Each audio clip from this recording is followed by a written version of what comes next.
Assalamualaikum warahmatullahi wabarakatuh. Halo, kami dari kelompok 11 TPB 45 akan mempresentasikan tentang penerapan motor listrik sederhana pada blender. Sebelumnya, kelompok kami beranggotakan Petrus Alvin Peter Ambarita, Sarah Devi Catherine, Muhammad Fadli Fahreza, Alicia Natasha Putri, dan Zafina Ragesha Putri.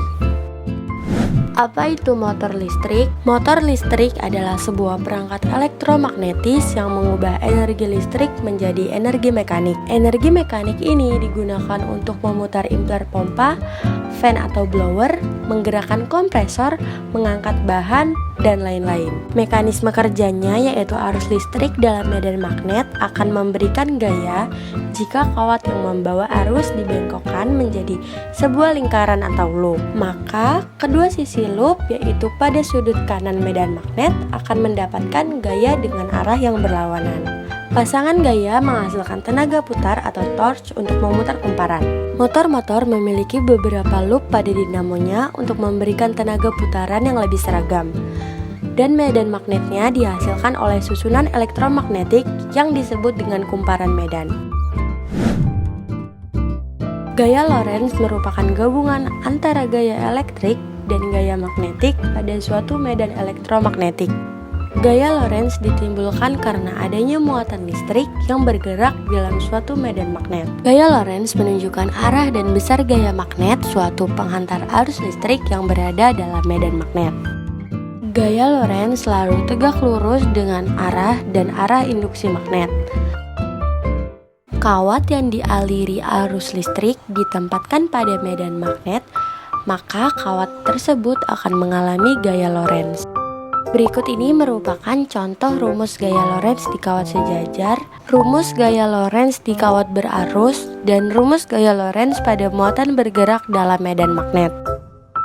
Motor listrik DC adalah motor listrik yang memerlukan suplai tegangan arus searah pada kumparan medan untuk diubah menjadi energi gerak mekanik. Cara kerja motor listrik DC adalah sebuah mesin listrik yang berfungsi mengubah energi listrik menjadi energi mekanik. Pada kedua ujung kawat jangkar dipasang komutator melingkar yang dibelah di tengah. Komponen ini sering kita dengar sebagai cincin belah. Split ring merupakan bagian dari rotor, sehingga ikut berputar bersama rotor. Sedangkan stator motor tersusun atas dua buah magnet dengan kutub yang berbeda yang saling berhadapan. Bahan dan alat yang digunakan yaitu dinamo, toples, kaleng minuman, kabel charger, lem, gunting, dan saklar on-off. Potong bagian atas dan bawah kaleng minuman.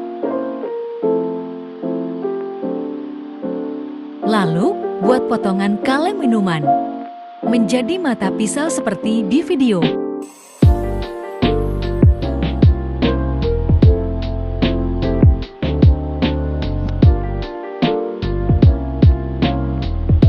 Kemudian sambungkan kabel charger ke saklar on-off.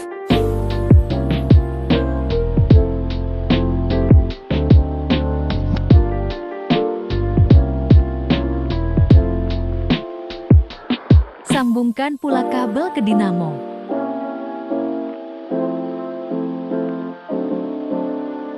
Potong toples seperti di video dan bolongkan toples di bagian bawah.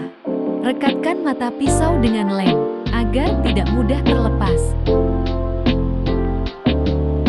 Sambungkan rangkaian kabel beserta dinamo ke aliran listrik.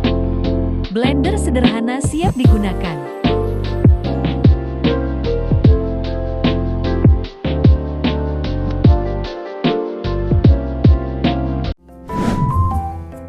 Kelebihan blender sederhana yang telah dibuat yaitu alat mampu berputar dengan dua jenis kecepatan. Pembuatan alat tidak mengeluarkan biaya yang banyak, serta bahan pada proses pembuatan blender bisa digunakan dengan bahan yang sudah tidak terpakai. Kekurangannya yaitu beban yang ditampung hanya sedikit, serta alat dan bahan yang digunakan sederhana sehingga tidak memaksimalkan fungsi blender. Kesimpulannya yaitu semua komponen tersebut berhubungan dengan arus listrik. Kemudian, semua elektronik tersebut mempunyai fungsi masing-masing. Semakin besar arus listrik yang mengalir, semakin besar pula putaran motornya. Kemudian, komponen-komponen lainnya seperti pengiris yang berbentuk mata pisau, kopel roda-roda yang berbahan dari karet, poros motor yang berputar, dan saklar yang dihidupkan atau mengatur kerja motor. Harus dilakukan variasi dinamo dan lilitan agar dapat memaksimalkan kerja pada blender. Dan besarnya pengaruh dari perbedaan jenis dinamo yang digunakan pada kerja blender sederhana yang menerapkan prinsip gaya Lorentz. Terima kasih telah menyaksikan video presentasi dari kami. Kami akhiri. Wassalamualaikum warahmatullahi wabarakatuh.